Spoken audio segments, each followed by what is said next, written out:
So hello and welcome back to Living the Small Business Life. We're on season 3 now. I'm not quite sure how that happened. And we thought we would kick off with an introductory episode.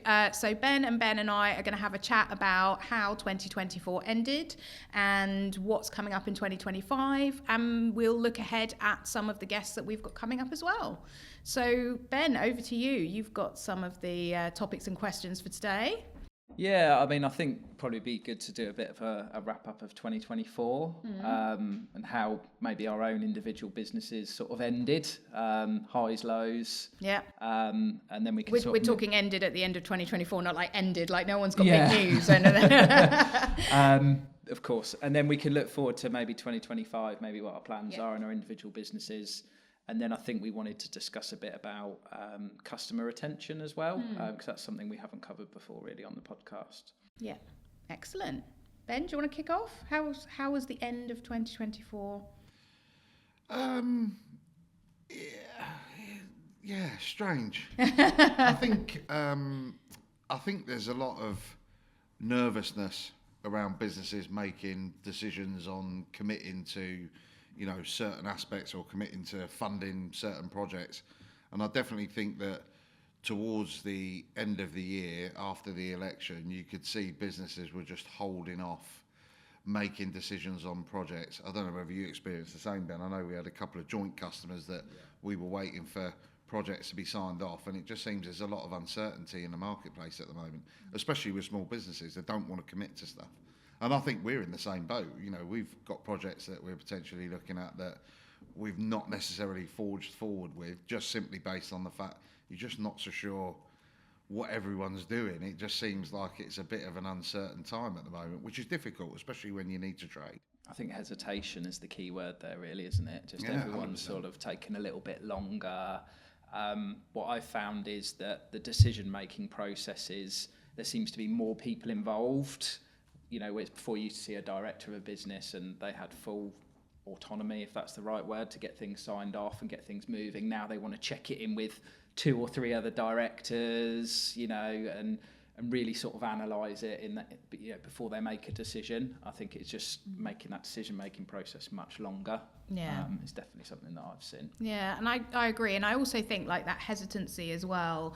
There was hesitancy before the budget, and then now we've had the budget. I feel like a lot of businesses, again, like you said, Ben, small businesses, there's changes that are going to come in this year, a rise in the minimum wage, a rise in employers' NI contributions. And so people are also now almost holding, I know I'm bringing it into 2025, but almost holding their breath to see what that looks like for their business as well. 100%. So yeah, hesitancy was definitely something that I was seeing as well. Yeah, it's just a bit slow going, and I speak to a lot of business owners, and it's the general consensus is we're just holding off. I have seen a pickup since the start of the year though, coming back. I think people have had a bit of a reset over Christmas, and they're like, right, come on, let's get on with it now. New year, new me, all that sort of stuff. I think businesses have held fire for a while, and they're just like, we've just got to crack on with some of this stuff. So I think there's definitely more of a positive upturn that I'm seeing since the start of the new year. But in terms of sort of Bluebell IT Solutions, I think at the end of the year we had a bit of change going on. We had a business development manager leave the business, decided to join the police, so a complete career change. So that changed a lot of stuff. We'd worked on sort of sales processes and account management processes that we'd sort of got into action. And of course, you lose a member of the team, and it sort of came back to me again. So I've had to pick up that side of things. We've just moved offices as well, so we're in our new office today. So we've got more space, we've got meeting room, which we didn't have before. And they're the sorts of decisions that maybe we would have held fire on, but I think it was one of those things that came to us at the right time. We had an eye for a bigger office, and one became available, and it was the perfect fit at the right time. So we moved in here over Christmas, ready to kick on in 2025 with a fresh building, and it allows us to grow. We've got a lot more space in here than we had in our old office, which is just the other side of that wall, actually. So we didn't move far. But yeah, we wanted to put some good foundations in and try and get everyone sort of re-enthused for 2025. by making some positive decisions about moving things forward. And how's 2025 started for you? Yeah, I'd say probably I think that first week back was very slow. Yeah. I think there was a lot of businesses sort of trickled in. A lot of people took a lot of extra time off. I would say second week of Jan started to move better. Third week was okay. Fourth week started to pick up, and I've definitely seen in the fourth and beginning of this week, there's a lot of movement. People seem to be wanting to get things done. I think you're right, Ben. I think people have got out of that lull of last year, come in, new me, fresh start, the gyms are full.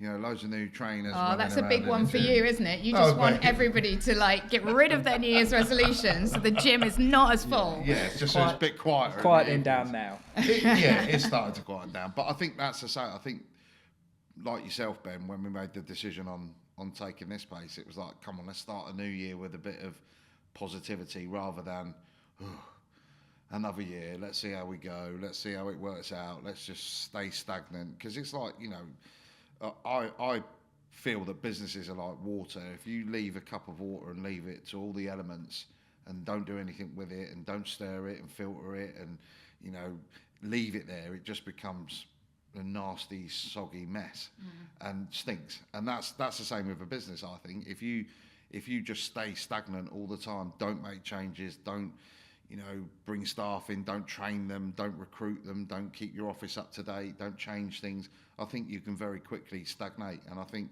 a lot of businesses will go through that pain in the next 3 to 4 months based on what happened at the end of last year. And we've tried to make some changes. We've gone heavily invested in the telemarketing team because we just don't want to stand still. Whether or not it's the right call at the moment, I don't know. We'll tell you in 6 months' time. Does it feel like a gamble? Yeah, it is a bit of a gamble because you just don't know at the moment what other businesses are going to do. And if you go out and see 100 people in a month, are they all going to transact or are they all going to be in the same feeling, we just leave it for a couple of months, contact us back in 6 months? I don't know whether, volume is going to change anyone's decisions or change our business, but we're going to give it a go. It's got to be worth the gamble because you can't just sit here and expect things to change. It's the definition of insanity, isn't it? If you keep doing the same thing and expect a different result, so that's why we've done what we've done. I think the same with you, Ben. We're moving into this place. It's infused the staff. It's nicer, it's brighter, it's bigger, it's more open. There's more facilities for them. It's just made a complete change with your staff attitude, and I think it's the same with us. Yeah, and moving in here, we've noticed such an improvement in collaboration between the teams, because when we were in the old office, we had half the floor space, so we had to have desks around the outside of the room, so everyone had their backs to each other, and just that subtle shift in terms of everyone sitting in a bank of four opposite each other, you just hear the conversation going on. And I think I was sat at my desk on Thursday or Friday last week, and I could just hear the team bouncing ideas off of each other. And I thought, that's definitely the right move, 100%. Just makes everyone work better. And being able to have a meeting room as well to go in and have conversations about certain things. We're in and out of there all day, having chats, team meeting, team huddles. It's just massively improved the way that we're operating, which ultimately will improve the service that we deliver to our customers, because we're able to maybe get things done quicker, more ideas have been thrown about. It's been a really good move for us so far. Awesome. You've had a lot of change though, haven't you? I have, gosh, okay, cool. So 2024 ended with me, we've discussed this before, I was the managing director at Move Digital, and I stepped back from that role before Christmas, and have finally, after all these years, set up my own business. So I'm now Digital Deconstructed, and essentially... Oh, thank you very much. Thank you. And essentially have just kind of doubled down on what I enjoy doing, which is the podcast production. So that's what I'll be offering: podcast production, video creation, and also digital marketing. So I guess for me, 2025 is just going to be about really trying to build that business, have some clients that I've taken with me into the new business, which is fantastic. But just again, trying to start those kind of conversations. And I think seeing what you're talking about as well in terms of hesitancy, lots of people are like, oh, that sounds really cool, but it's not something we're thinking about at the moment. And I think working in something a bit more creative with the podcasting, a lot of people feel in a climate like this a bit more like it's a nice to have rather than an essential. So those clients I've got, they see the value in it as part of what they're doing on an ongoing basis, which is fantastic. But finding more people like that, I think, is challenging right now. Yeah. How are you looking to bring new sort of leads into your new business? Well, I've started off by pretty much telling everybody that I have ever worked with that I have actually finally started my new business. And that's been really good because actually people that, my LinkedIn network goes back 10 years. It's people that I used to work with who maybe knew me in a different capacity. And actually to get in touch with people and be like, do you know what I do now? That's great. And I've had some really good conversations with people who are like, oh, I didn't know that you did that. I will bear you in mind, that kind of thing. So that's been a really good first step. And I've been reaching out to some freelancers who I've kind of worked with on an ad hoc basis before to kind of say, look, I want to be in a position to work with you more. What sort of work are you looking for? I think a lot of it's quite collaborative. I've had a lot of conversations with people where I'm saying, right, what are you doing in 2025? What is it that you're bringing to your business? Because this is what I'm looking for. And, if there's ways we can work together, then let's do it. And that's been really good as well. Seen on LinkedIn, you're doing quite a lot of networking as well, aren't you? Yeah. And going into community events and business sort of events and things like that. Yeah. On the radio. And, Yes, and that too. So I'm going to talk about that. Stop it. Oh, go on. Stop I'm going to talk about that. So I have a community project called Leighton Buzzard Local, and this morning, in fact, before we recorded this, I was on BBC Three Counties Radio talking about everything Leighton Buzzard has to offer, which was fantastic. It was really, really great. It's really good to be able to talk about the project. And again, it's, they literally found me because of the podcast. So it's a wonderful thing to have done, but it's a great win for me as well, because now when I'm having conversations with clients who are like, well, what is the value of podcasting? You can really talk about, well, actually as a form of content, it's really getting you seen by people that you want to see you, and those people that you attract who are really engaged with it, they're the ones who are going to want to work with you. So, there's the value of it right there. Yeah, 100%. Anyway, enough of 2024 and let's get on to 2025. Because I don't want to talk about last year anymore. Okay, right. Yeah, so what are your plans for 2025 then, other than trying to strum up some much more new business? Growth. Yeah. Growth. Yeah. Growth is the key for us, I think, this year, because if I look back from the dreaded word COVID, I don't think the business has really moved forward in those. It sounds strange to say 5 years ago. It's like ridiculous. It feels like it was like last year. So in the 5 years, I don't think it's really moved forward in any way, great shape or form. So I think now's the time where we've got to just step out of that mould and change what we're doing and just step a few things up, require more from staff. I think that's going to be the biggest thing for us this year as well. Because we treat our staff well, we pay them well, they have good commission schemes, and I think we need to just require more now from everybody, including ourselves. We can't, as directors, just sit there and expect everybody to do the work for us. We've got to do more ourselves. So that's going to be a key for us, and just grow, which is all coming through the telemarketing team. That's where we're going to focus all our attentions. Because sales, we're not, the guys that we've got in sales they're good. Their closing ratios are really, really good. We just need to sit more appointments. And that's difficult to do if you haven't got a big team of telemarketers, because if you've only got, say, 3 or 4, one goes, you're 25% of your team down. So we're just going to fill the room and hope that pulls out the results that we want it to do, because it is a hope, because you just don't know.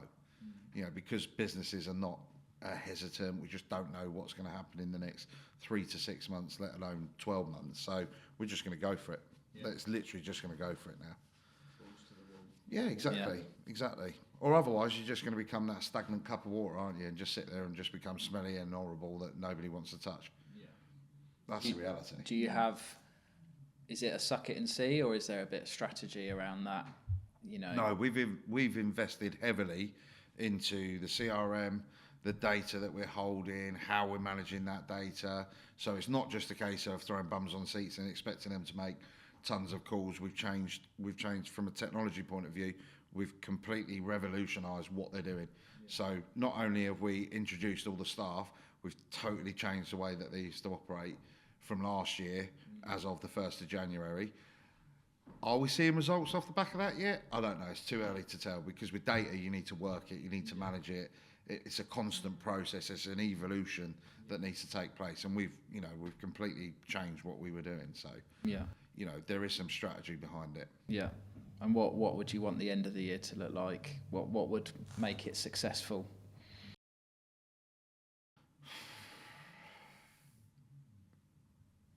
I would say, for me, staff retention, because we're taking on a lot of staff. I don't want to be wasting money on recruitment fees and training and so on and so forth. So staff retention, increasing turnover from 21 through to 24, 25 or 25, 26. Increase in profit. That would definitely be a key for me, and customer retention. That at the moment for me, we'll talk about it in a little bit more time, but that for me is a really weird one at the moment, because no matter, for me, doesn't matter what lengths you go to keep that customer, because we've had customers that we've had fantastic relationships with, then out the blue, gone.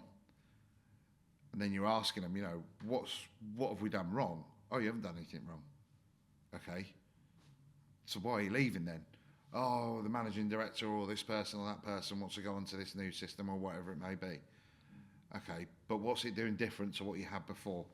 Oh, it wasn't my decision. That's normally the answer. Yeah. And then you get the phone call 6 months later. Oh, is there any chance you can help us out? Why? Well, because it's not quite working the way we thought it was going to work. And that, for me, it's like where you go to all these lengths to look after your customer, which is costing you money, because there are a lot of providers out there that won't have a monthly catch up or do a monthly newsletter or do quarterly reviews with their customers. For them to then leave you after you've invested all that money into them, you're thinking, well, if I hadn't done all those things and invested that money back into the telemarketing department that's generating me new business, that customer was going to go anyway. Yeah. What do you do? Yeah. I've seen that a little bit as well. Bend over backwards. You over deliver on stuff.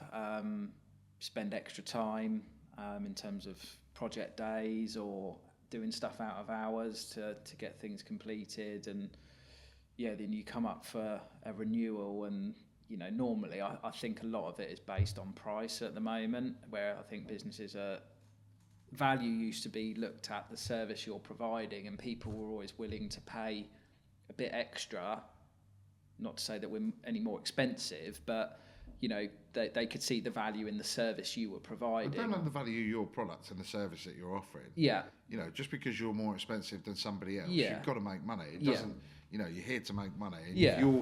If your staffing costs are higher than perhaps the other company because you've got a better skilled individual, then you're entitled to charge more money. Yeah, but then you're delivering the good service off the back of that.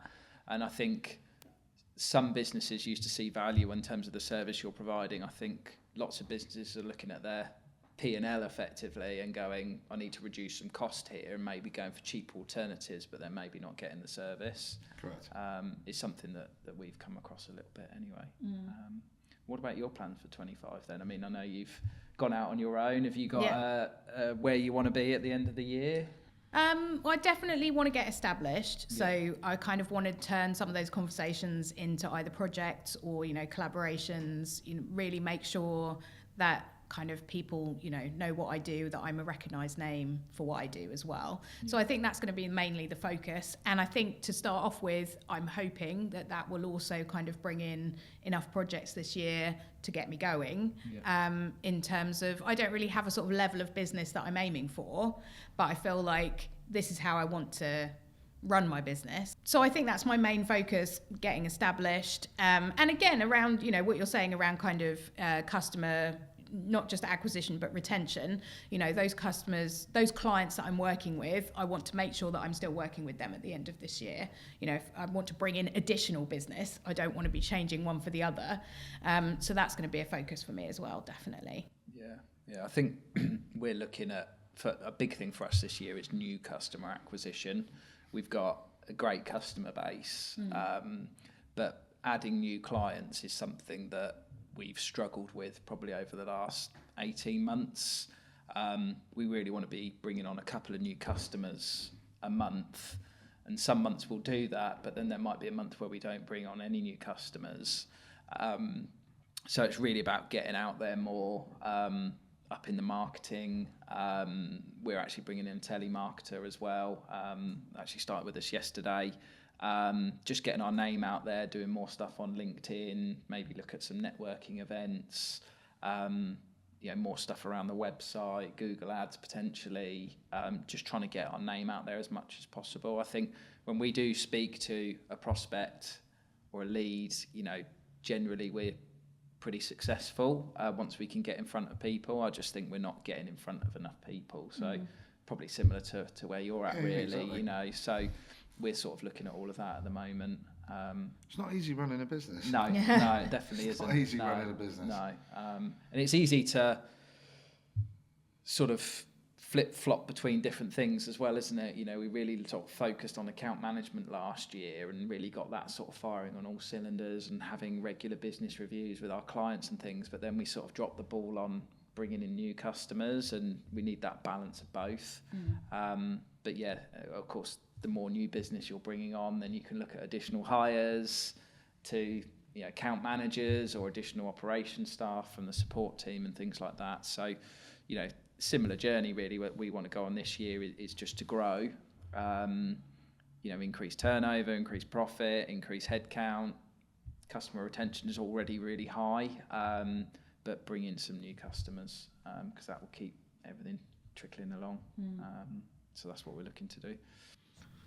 So come on then, Ben, let's jump into customer retention, because it's a lovely subject of yours and not so much mine.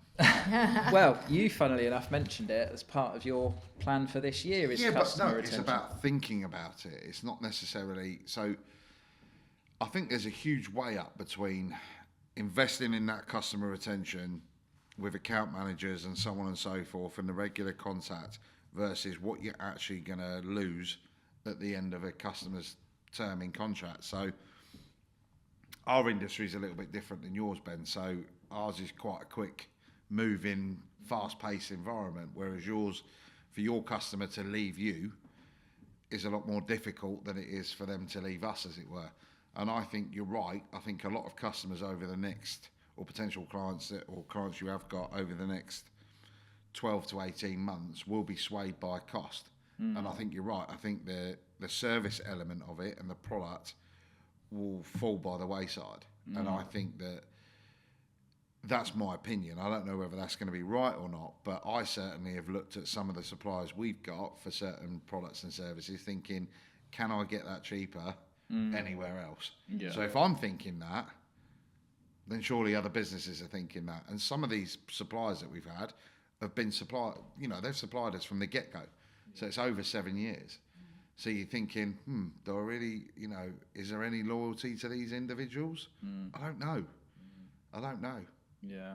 It's a difficult one. It really is. It's a really difficult one. Yeah. Because you would assume giving somebody a great product at a good price and you're constantly in contact with them will retain you the business.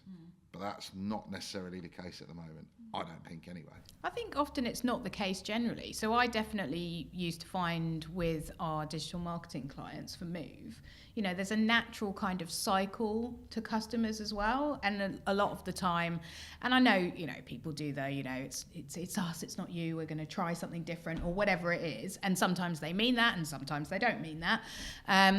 But I do think there is also kind of a built-in, I don't know if both of you see this in your businesses, there's sort of a life cycle to a customer as well. So obviously you can extend that with customer retention, customer service, those kind of things. But ultimately, often there is just natural turnover.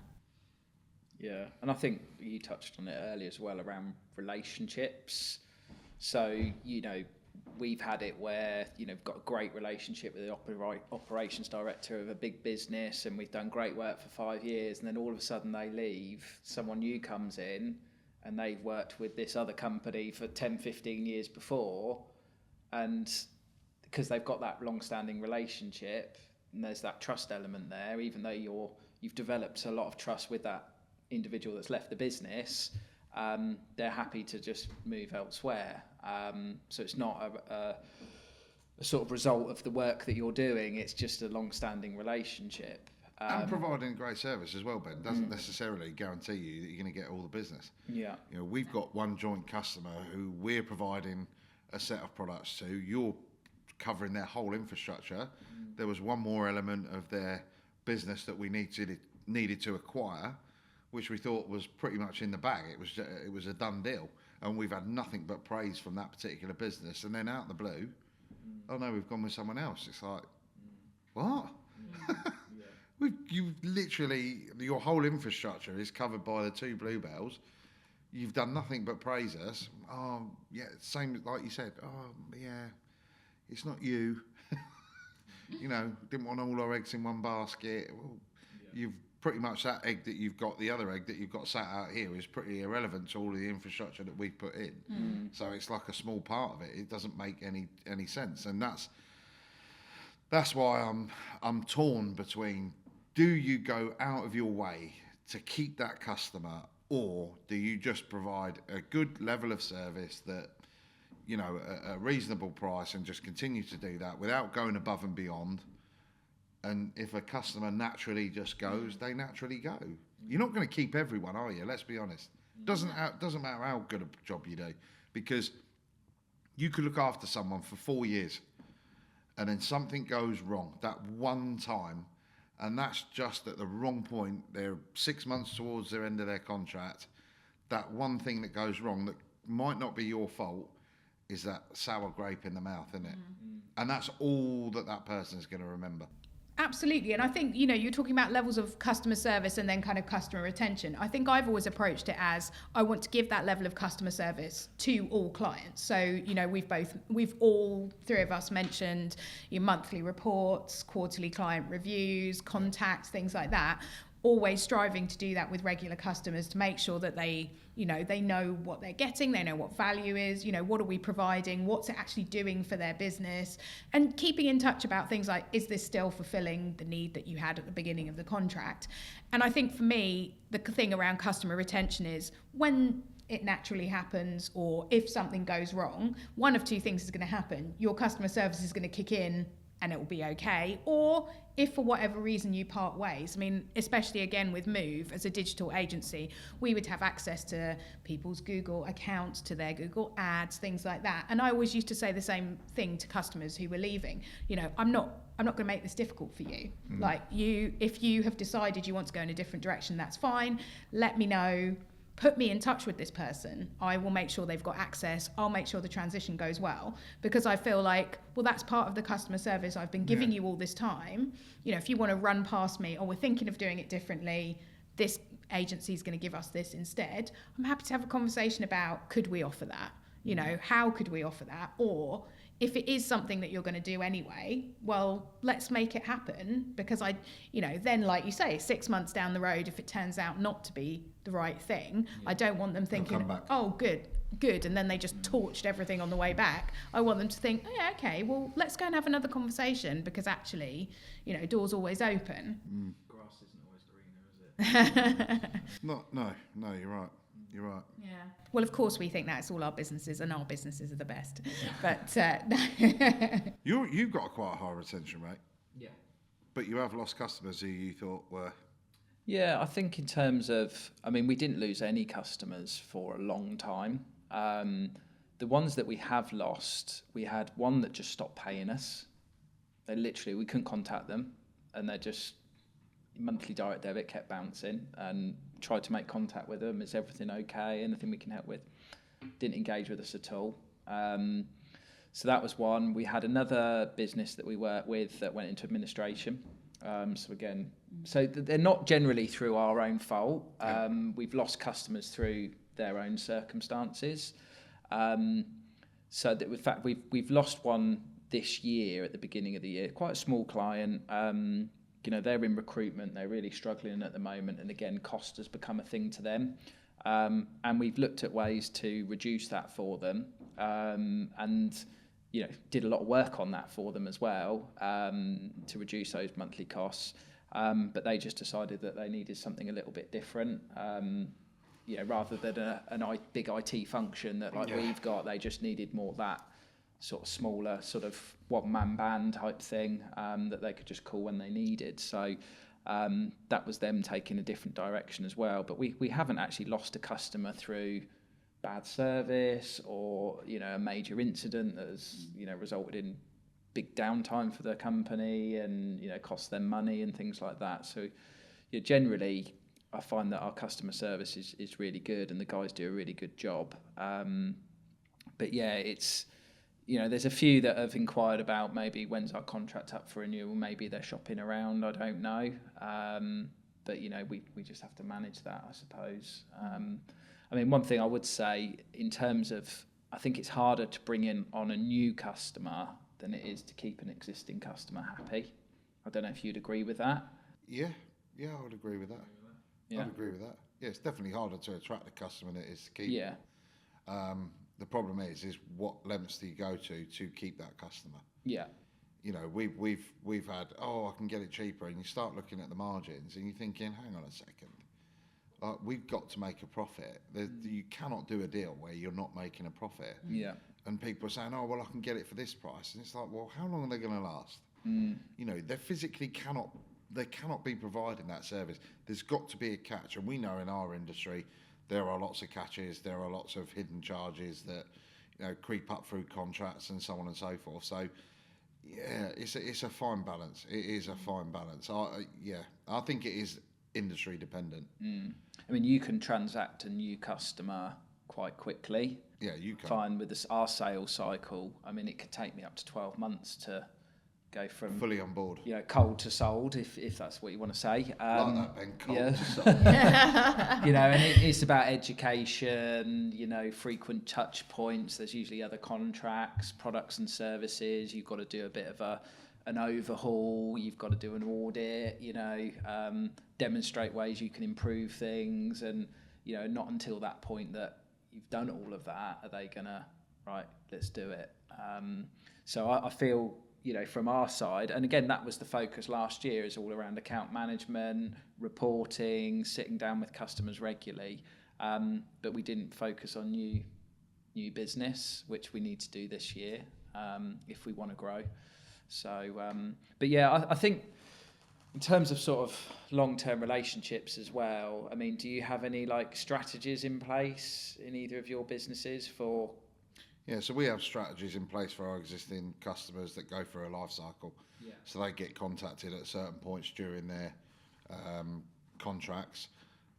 Obviously, depending on the client and depending on the size, will depend on the volume of contact, because some of them you're in contact with quite regularly anyway. Yeah. For you to then say, now we're up for your quarterly review when I spoke to you yesterday is a bit pointless, because we'll always be looking to enhance what the customer has got and whether or not we can improve on what they've got in any way, shape or form. But I think our industry is a little bit different to yours, whereas you can implement something, you can show a customer something that could potentially increase their sales from the products that we've got, but they'll take it and then they don't use it.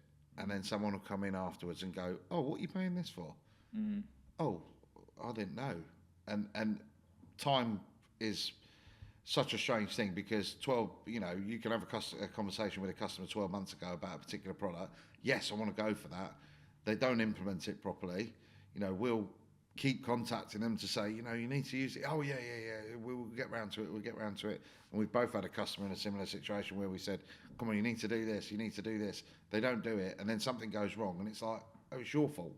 No, not necessarily. Or someone steps in and says, why are you paying for this? Well, you're not even using it. It's a really strange one. I don't think anyone's really got the right answer to any of it, apart from Amazon. Their customer service, in my opinion, is brilliant. They're just yes men. Whatever you ask them, they just say yes. I don't think I've ever had where I've had an issue with something that I brought off of their website. Whenever I've sent in a complaint or messaged one of their advisors, it's just a yes man. But you can do that when you've got an endless pot of money. You can't do that when you're a small business. I think that's where the big differences are. Yeah. How about you? Do you have any sort of strategies in place? Yeah, I think for kind of the sort of work that I do around the podcasting, it's often very project based. So I think, you want to be making sure that you're obviously delivering that project, that you're working on it to a high standard, all the things that they would expect when you are talking about the project, that you've done what you said you were going to do, that kind of things like that. And I think for me, it's kind of around two different things. So, if you're coming to the end of, if we do a season of a podcast, towards the end, I want to be talking to them firstly about promotion, because if the podcast does well, then obviously they're going to want to come back and do another season. But then potentially, I think, you're obviously going to have a chat at the beginning, creatively, what they're looking for, that kind of thing. A bit like what we've done really with our 2 different seasons last year. When we're coming to the end of season 1, we're having a little meeting and saying, okay, so what went well? What did we like? What did we not like? What did we try that maybe we would do differently? And you can have that conversation and be like, well, look, if you wanted to come back for another season, then we know that this has been really successful, but actually, have you tried this, or would you like to try this? And you can talk about how we could do it differently, creatively, and and keep it moving on, like keep that momentum going, keep that conversation going. And I think often with the kind of work that I do as well, it's just, if I'm working with a marketing team and bringing those skills in that they might not necessarily have themselves, a lot of it is word of mouth. So a lot of customer, I suppose, although technically it's new customers, but I suppose a lot of customer retention for me is around being the person that when someone's like, oh, I see you've got a podcast, how did you do that? Well, what I want people to say is, oh, well, we got Laura and she sorted that for us. So whilst you're not potentially retaining that customer, you almost are in a way, because you're retaining that relationship and you're getting another conversation out of it as well. Referrals. Yeah, absolutely. Yeah. And then, we've done some stuff around sort of quarterly business reviews. And some of our clients don't actually want that. 3 months can come around very quickly. So, some of our and also some customers perceive that as you're coming in to try and sell me something or upsell me something. But I think what I found is quite constructive is just going in and finding out about how is business going for you? What challenges have you got at the moment? What are your plans for this year? And then we can go away and have a think about maybe how technology can fit into that or assist with that. So it's more of a strategic approach that we've started taking with our clients, rather than you don't have this and you don't have that.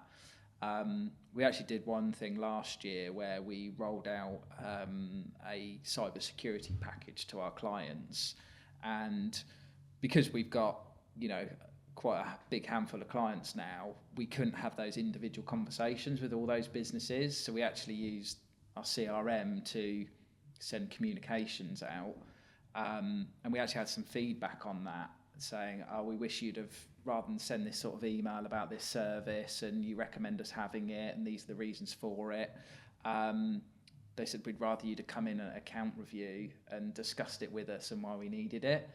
But you get to that point where it's almost like you can't do that with all of your customers when your base is growing as well. So, we've started moving away from touchy-feely to having to be a little bit more automated around certain things. And we have had some feedback from a couple of clients saying, we'd rather you'd have had to come in and had a conversation with us about it. But maybe that's what you do, Ben. Maybe that's how you work out which customers you need to be touchy with and ones that you don't. Yeah. You know, the ones that come back and say, I wish you'd have, you know, sent this out, or I wish you'd have followed it up, because I know you can send out things that will be beneficial to a customer that they don't actually take up on because they haven't read the email, it was a busy day, lots was going on, and then they're complaining the fact that you wish you'd have phoned us about that. Maybe they're the ones that you just put in a different group that you know, we've got this product, it will assist you with this, it will increase productivity, so on and so forth. You know, maybe that's what you do. It's a weird one. Yeah. It's such a weird one. Such a weird one. Yeah. We do the same. We send out global communications to all our customer base about new products, services. You know, some will email you back saying, please don't copy me in on these. Yeah. But I know for a fact that someone will go in there in 12 months and go, oh, did you know that your system could do this, this and this? No. Well, you've opted out of the marketing communications, so you're not going to know about these products. So someone else coming in will, and they've got an upheaval. Anybody changing any supplier, there is an element of upheaval where you've got crossover billing, and you know, things don't always quite work straight away. There's always a bit of tweaking to do. So, you know, in the end, it probably costs you just as much to stay where you are than it would do moving anyway, even if there is a saving. So, what's your longest standing customer? I mean, I know you're starting 2 weeks. But you said you brought some clients over from the existing business. So, you know, is there a 2-3 year client that you've got there? Yeah, definitely. So one of the longest standing ongoing podcasting clients that we had at Move has come with me to the new business as well. So that would be, they would be kind of top of the list. Yeah. But really, at the moment, the way things are changing, that's kind of the only one for me. Yeah. And how long have you worked with that client? This will be the 3rd year I've worked with them. Okay.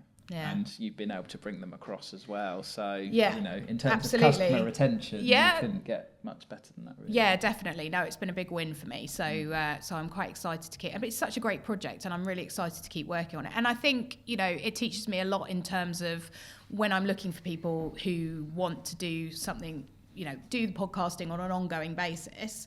Actually, it gives me a really good template to be like, right, well, these are the reasons why they can see the value of it and they've done it long term and will continue to do it. So where can I find other people who are in a similar situation but maybe at the beginning of that journey to kind of start those kind of longer term relationships as well. So that's really good. What about you, Ben? We've got a good proportion that have been with us from the get-go, really.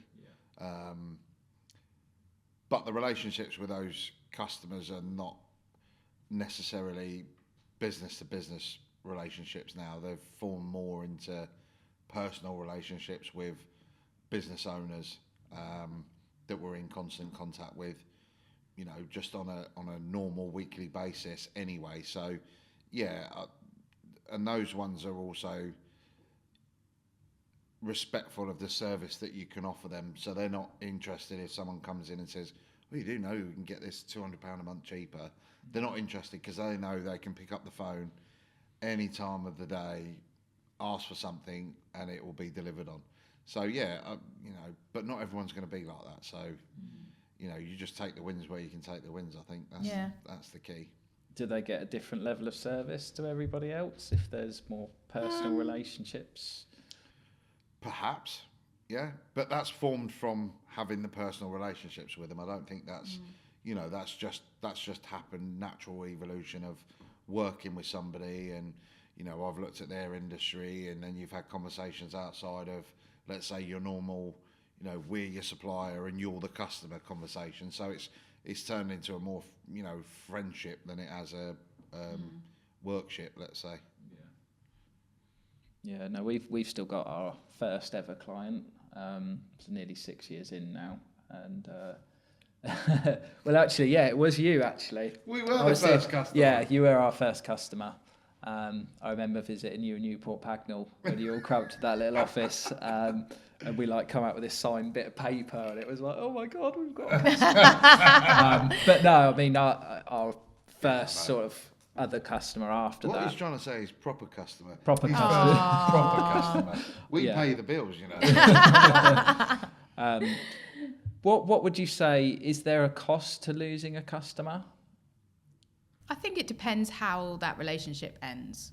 So I think one of the things that I saw in Move, we worked on the digital marketing side in the logistics industry, and the people that we did business with, they talk to each other. They're competitors, but they also speak to each other about the industry and were talking to each other about us. And if that relationship ends badly, and in some cases, from my point of view, I don't think that we ended it badly, but I think everybody has a different perspective. So we would sometimes find that clients we still had would be referencing clients that we had. Well, we spoke to this company and they said this, which, to be fair, I have no problem with, because they brought it to me. And so we'd then have a conversation about it. I've got, I suppose, let's call it right to reply. But a transparent conversation can be had around what happened with that client and what's happening with the existing client. But yeah, I think sometimes, things do explode. I think sometimes it can be difficult and it can end badly. So would you say it's more reputational then? I think so, yeah. I think if there is damage, I think it can be reputational more than... Because I think, the way that you're describing it as well, in terms of, I think if you're working in the business on both retaining and attracting clients at the same time, it's natural that you would also lose clients. So there's a cost to that. Yeah, I think the overall cost to that would be like, well, what if something terrible happens? They go to that networking event that you've been to and they're suddenly like, this company is trash. Like, that can be difficult. Yeah. Do you agree with that? I think it depends on the circumstance and the customer. Yeah. We've had customers that have gone over the years that I've been happy that they've gone, because they're just a constant drain. There's some people you can never please in this world, unfortunately. And I think if you come across one of those individuals or customers, you just need to part ways. And I think that can be as a positive, because having a customer that's a pain in the backside, that's consistently on you, consistently moaning, consistently groaning for no real justifiable reason, that can have an impact on your staff. So no, I would say it is all dependent on the situation and the client, whether or not it's a costly move or whether or not it's actually an improvement, because the last thing you want is your staff being demotivated due to a customer and the way they're being spoken to or consistently being spoken to. It's just, I'd rather lose that customer, and in my eyes that would be a win, not a loss, or a financial loss. Yeah. And I think we've had similar situations, and I think the interesting thing is when we've had that conversation with the client and said, look, this just doesn't appear to be working, and it's certainly not working from our side, and here are the reasons why. Often that client's quite shocked, and they're like, well, what do you mean? And I'm thinking, well, what I mean is, what did you think you were paying for? Did you think you were paying to be able to talk to us this way? This is very strange. And to be kind of confronted with that, I think sometimes people are a bit like, oh no, I didn't. I thought everything was fine. You're thinking, really? And you tend to find they'll back down at that point when you say, well, look, if you're not happy, then go. What? But yeah. Yeah. We've got a customer that can be a little bit difficult, and he's sworn at a member of the team over the phone, and they've gone above and beyond to put something right, but then the perception is you've messed it up, even though we haven't. We fixed the problem that's came up, but it took a bit of time to work out what the problem was, and we've got to the point where when the phone rings and they see that number coming up, it's got to a point like, oh, I don't want to pick this one up, can you pick this one up? And but that's spreading out across the team now, and for what it's worth, is it worth the hassle? That you need to weigh all those things up as well, don't you? Yeah, so definitely. Yeah. Thank you so much for joining us for this episode where we've introduced season 3. We've got some great guests coming up for you, so don't forget to like and subscribe wherever you get your podcasts so that you hear about them first.